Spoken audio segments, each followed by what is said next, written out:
بلاکچین یعنی چی؟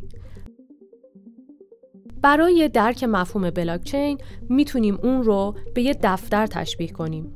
دفتری که اطلاعات مختلفی رو میتونیم توش داشته باشیم، ولی با یه تفاوت خیلی مهم. اگه یه دفتر معمولی داشته باشیم، اطلاعات داخلش هم میتونه پاک بشه و هم میتونه عوض بشه.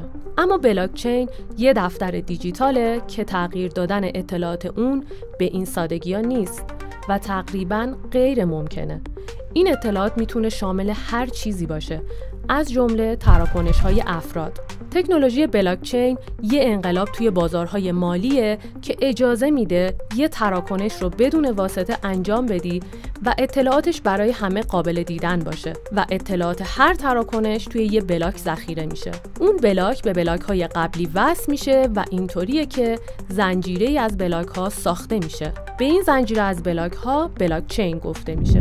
نودها اطلاعات هر بلاک رو بررسی میکنن و در صورت درست بودنشون بلاک جدید تایید میشه. اگه کسی بخواد توی سیستم تقلبی بکنه، مثلا یه تراکنش جعلی رو وارد بلاکچین کنه یا بلاک نادرست رو تایید کنه، باید بتونه بیش از 50% توان محاسباتی کل شبکه رو در اختیار داشته باشه که این کار عملاً غیر ممکنه و این جادوی بلاکچینه. یه سیستم شفاف، امن و غیر متمرکز برای همه افراد.